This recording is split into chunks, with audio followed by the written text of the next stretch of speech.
Practice and procedure case की समाअत के दौरान वकील से सवाल करने पर चीफ जस्टिस काजी फायज ईसा और जस्टिस मुनीब अख्तर के दरमियान नोकझोंक। चीफ जस्टिस ने एमक्यूएम के वकील फैसल सिद्दीकी से कहा कि वो बेंच के सवालों का जवाब देने के बजाय अपने दलाइल जारी रखें।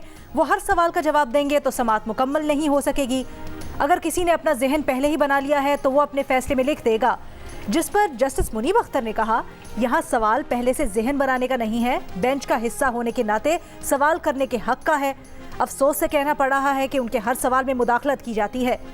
चीफ जस्टिस ने कहा, सवाल करना हक जरूर है, मगर वकील की दलील मुकम्मल होने के बाद।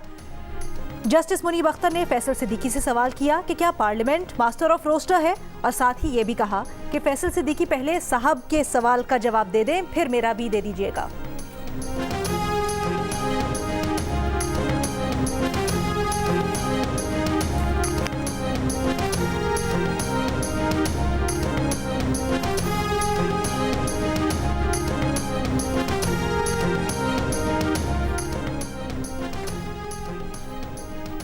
हर इदारे को खुद एहतसाबी करनी होगी, इससे पहले कि कोई और एहतसाब करे।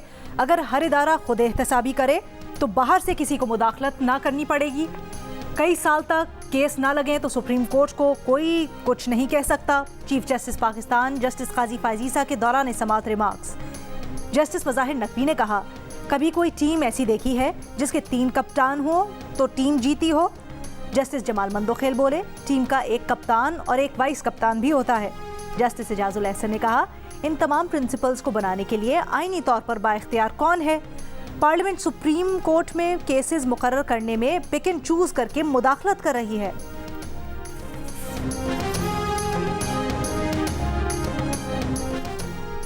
गजा पर इसराइल की बदतरीन बमबारी, चौथे रोज भी हमास और इसराइली फौज की झड़पें जारी। इसराइल ने गजा में 200 अहदाफ को निशाना बनाया।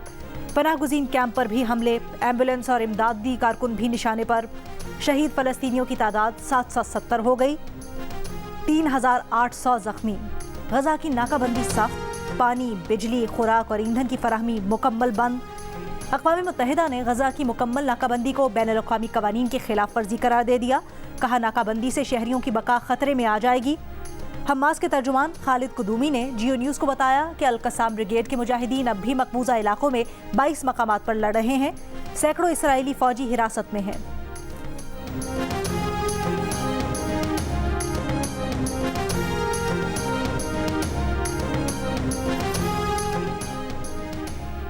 पाकिस्तान मुस्लिम लीग नून की चीफ ऑर्गेनाइजर मरियम नवाज का कहना है कि जब सब कहते हैं कि पाकिस्तान ठीक नहीं हो सकता, नवाज शरीफ हर बार पाकिस्तान ठीक करके दिखाता है। इस बार भी ऐसा ही होगा। नवाज शरीफ का साथ महंगाई से निजात की जमानत है। लाहौर में यूनियन काउंसिल्स के अहदेदारों और कारकुनों से मुलाकात में मरियम नवाज ने कहा कि अवाम के वोट से नवाज शरीफ चौथी बार वजीर आजम बनेंगे।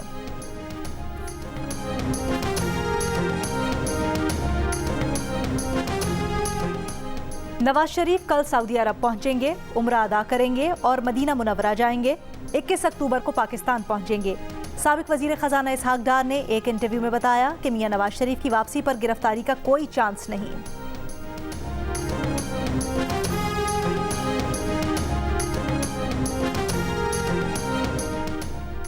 सुपरिटेंडेंट अडयाला जेल का चेयरमैन पीटीआई की बेटों से फोन पर बात करवाने से इनकार।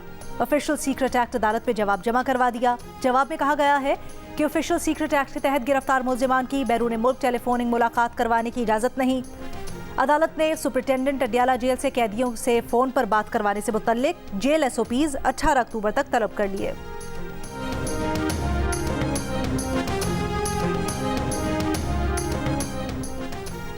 बलोचिस्तान की एपेक्स कमेटी का क्वेटा में इजलास। निगरां वजीर आला, निगरां वजीर आज़म अनवारुल हक काकड़ और आला सिविल और फौजी हुक्काम की शिरकत। इजलास में अमन व अमान, गैर कानूनी तारिकीन वतन के इनखला, दीगर उमूर ज़ेर गौर आएंगे। इजलास के मौके पर शहर में सिक्योरिटी के सख्त इंतजामात। जरगून रोड पर तालीमी इदारे बंद।